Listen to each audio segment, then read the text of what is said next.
Breaking news Hyderabad cricket association హెచ్సీఏలో అక్రమాలపై Telangana CID దర్యాప్తు కొనసాగుతోంది. ఈ క్రమంలో హెచ్సీఏ అధ్యక్షుడు జగన్మోహన్ రావును మరోసారి కస్టడీకి కోరింది సిఐడి. 4 రోజుల పాటు జగన్మోహన్ రావును కస్టడీకి ఇవ్వాలంటూ మల్కజ్గిరి కోర్టులో పిటిషన్ వేసింది సిఐడి.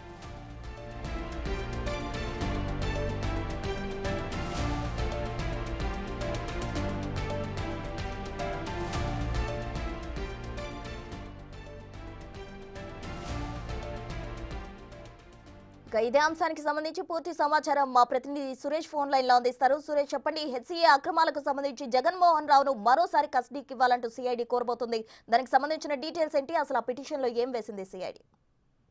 ఇప్పటికే ఆ రోజుల పాటు జగన్మోహన్ రావుతో పాటు మిగతా 4 నిందితులను కూడా విచారించడం జరిగింది. ఆ తర్వాత నిన్న కోర్టులో హాజరుపరిచారు. ప్రస్తుతం చెర్లపల్లి జైలుకి నిందితులను తరలించారు. అయితే ఈ కేసులో A1 గా ఉన్నటువంటి జగన్మోహన్ రావును మరో 4 రోజుల పాటు కస్టడీకి ఇవ్వాలంటూ సిఐడి మల్కాజ్గిరి కోర్టులో పిటిషన్ వేయడం జరిగింది. ఈ పిటిషన్ పైన రేపు విచారించే అవకాశం కనబడుతుంది.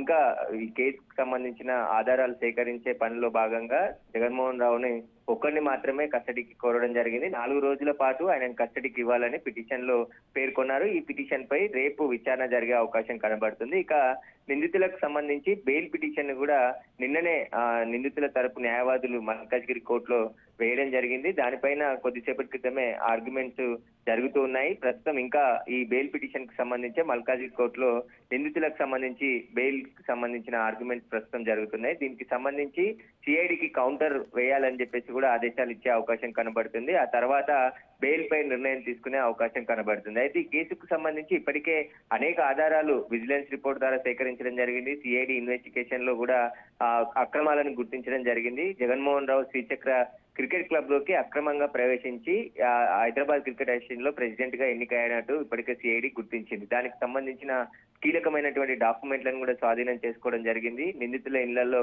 సోదాలతో పాటు అదే విధంగా హైదరాబాద్ క్రికెట్ అసోసియేషన్ కి సంబంధించిన ఆఫీస్ ఉప్పల్ స్టేడియంలో ఉండడంతో ఆ ఉప్పల్ స్టేడియంలో కూడా 4 రోజుల పాటు సోదాలు చేసి నిందితుల సమక్షంలోనే కీలక డాక్యుమెంట్లు, అకౌంట్ డీటెయిల్స్, మెయిల్స్ కు సంబంధించి బీసీసీఐ నుంచి వచ్చినటువంటి మెయిల్స్, తిరిగి పంపిన మెయిల్స్, ఆ బీసీసీఐ నుండి వచ్చినటువంటి డబ్బులు ఏ విధంగా ఎక్కడెక్కడ ఖర్చు పెట్టారు, వాటన్నిటికి సంబంధించి పూర్తి దర్యాప్తు కొనసాగుతుంది. కాబట్టి మరొక 4 రోజుల పాటు జగన్మోహన్ రావుని కస్టడీకి ఇవ్వాలంటూ కూడా మల్కాజ్గిరి కోర్టులో సిఐడి పిటిషన్ వేయడం జరిగింది. ఈ పిటిషన్ పైన రేపు విచారణ జరిగే అవకాశం కనబడుతుంది.